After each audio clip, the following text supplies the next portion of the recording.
In November 1917, when the Battle of Passchendaele was finally over, General Kegel, Haig's chief of staff, paid his first visit to the aftermath of the battlefield. As his car approached this desolation, he grew more and more restive and unhappy.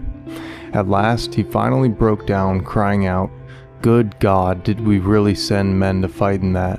The man beside him, who had been through the campaign, replied tonelessly, "It's worse further on up."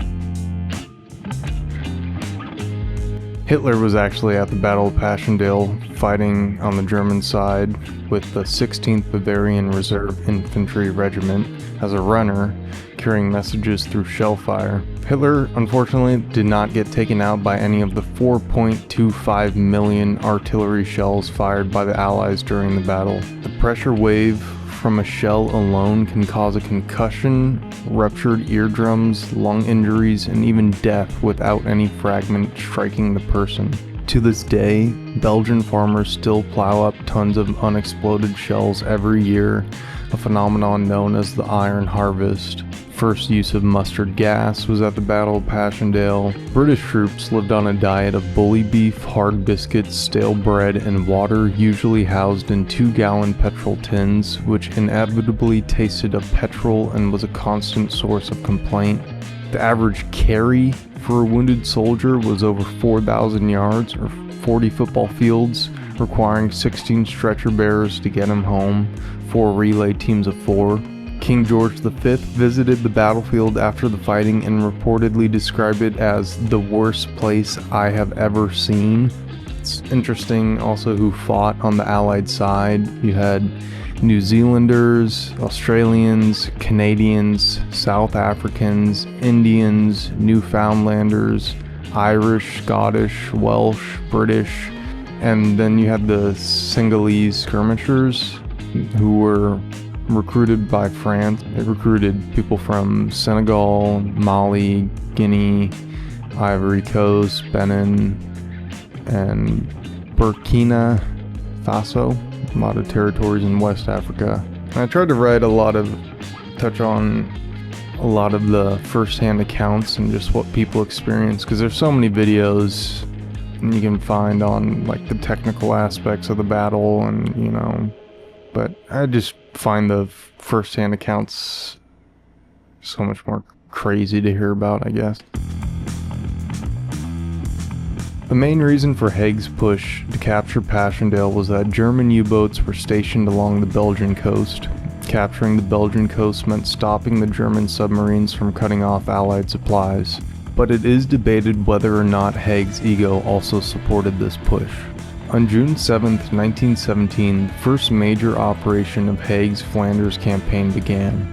Before the British Army could move towards Passchendaele, they first needed to capture one of the strongest positions on the German front line, the Messines Ridge. For nearly 2 years, British tunneling companies had secretly dug beneath the German positions and placed enormous mines deep underground. The plan was to detonate these explosives simultaneously, destroying the German defenses and creating a shock powerful enough to overwhelm the defenders before they could react.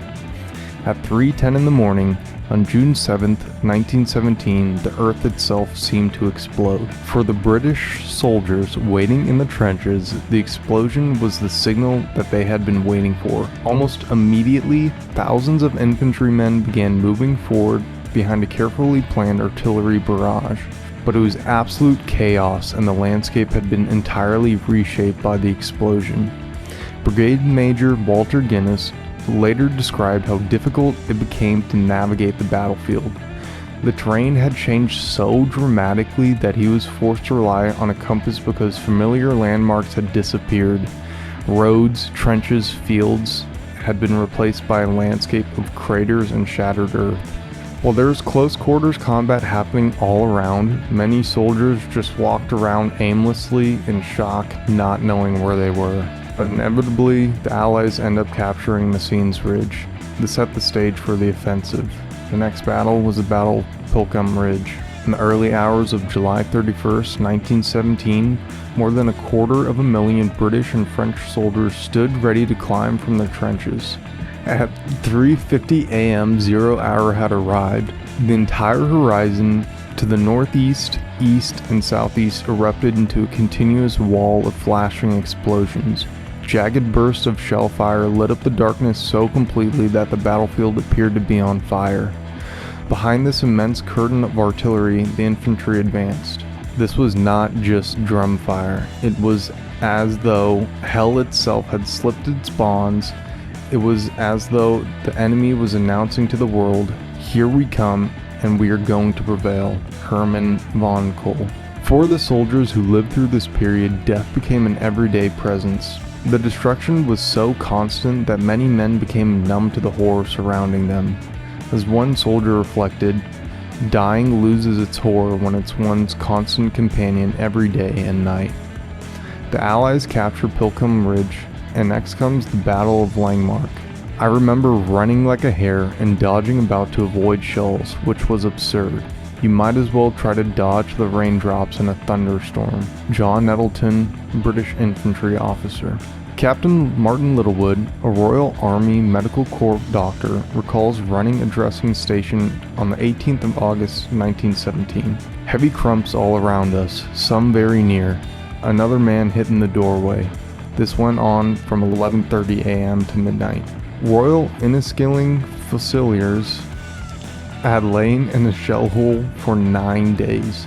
Another Irishman that Littlewood treated had lain in a shell hole for 11 days. The Allies were able to capture Langemarck by the afternoon on August 16, 1917, and fully consolidated from German counterattacks on August 18, 1917. Now, about 2 months into this campaign, there had already been about 200,000 casualties, and next up was the Battle of Menin Road. You do not know what Flanders means. Flanders means endless endurance. Flanders means blood and scraps of human bodies. Flanders means heroic courage and faithfulness unto death. Unknown German soldier. The Battle of Menin Road ended up being one of the most successful assaults for the Allies of the whole campaign.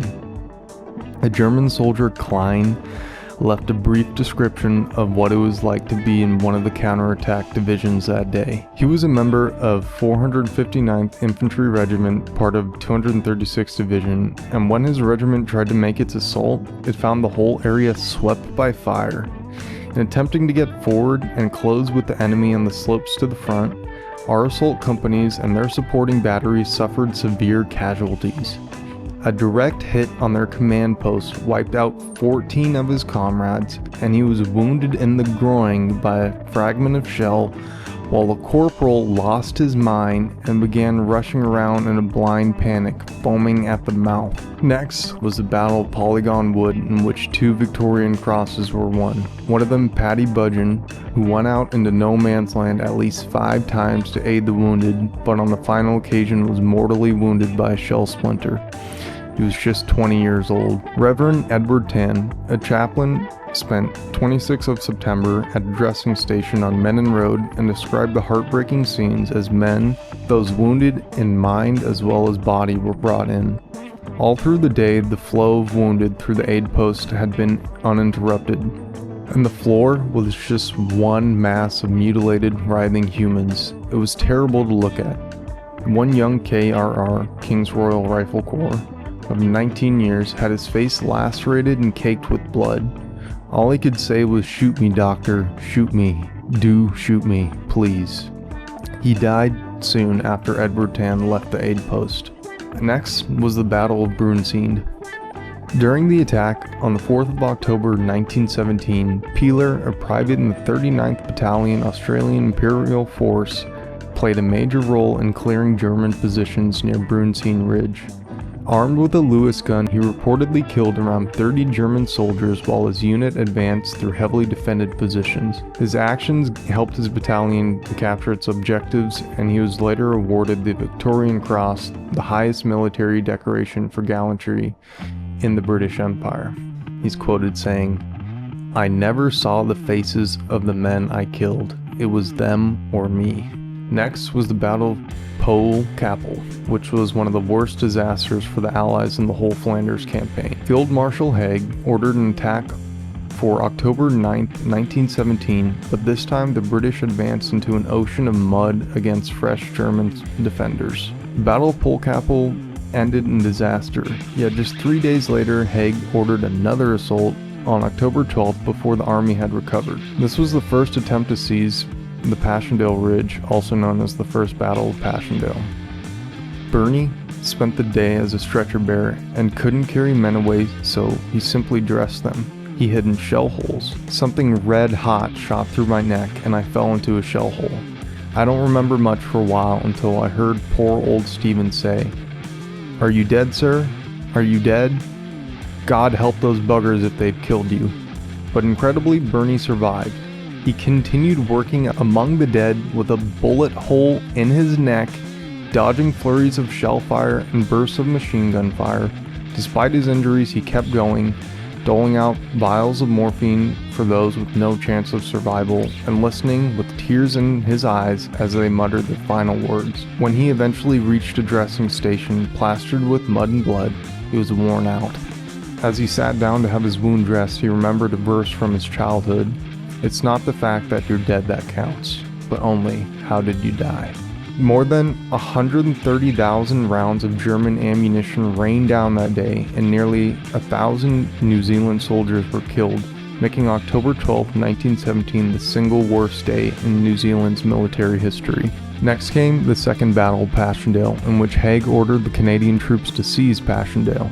By this point, there was little cover for men, just endless shell holes, which they called the Trichterfeld, the crater field. The intensity of the shell fire could drive men insane. According to the regimental history of 86th Fusilier Regiment, which fought throughout September and October 1917, the bombardment experience at Ypres were different to those on the Somme, causing paralyzing terror among those subjected to it. The soldiers bury their faces in the mud and cling to tree roots to stop themselves from involuntarily jumping up and running away like madmen. After surveying the battlefield, Canadian Commander Lieutenant General Sir Arthur Currie predicted the attack would cost 16,000 casualties and argued the shattered village was not worth a drop of blood.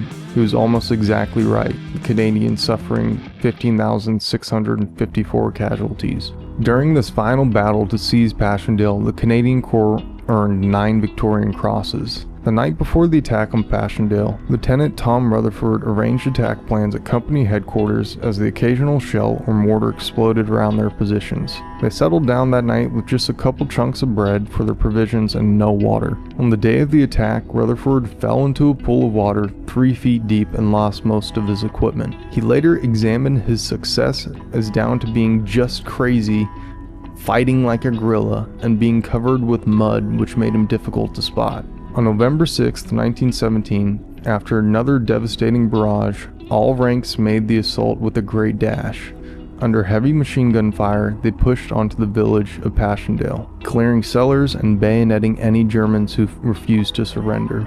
German resistance in the village may have been snuffed out, but sporadic artillery fire continued for several hours, with shells plunging down and sniper bullets whistling overhead. Consolidation was a slow, time-consuming, and exhausting business, particularly in such an exposed position, and the Canadians suffered casualties for most of the afternoon. The utter hopelessness of our position was devastating, remembered Magnus McIntyre Hood. We lay there in shell holes half filled with water and just waited for whatever would happen. Suddenly there was a great crash and blackness as a shell burst just a few feet from where he was crouched. He would wake up hours later in hospital bed with spinal injuries. But the Canadians held on. It was sometimes said that the Canadians had been given the almost impossible to do and did it. But the cost, as always, had been paid in blood, shattered bodies, shattered minds, and in families torn apart. Canadian losses in Flanders had been just as Curie predicted it, just shy of 16,000 casualties. After more than 100 days of fighting, the ridge was finally seized, but at a staggering cost. There were over 500,000 casualties, and well over 100,000 men died in total between the Allies and the Central Powers. The British gained 5 miles. Less than just 6 months later, during the German Spring Offensive of 1918, the British abandoned Passchendaele, and the Germans recaptured it in just a few days.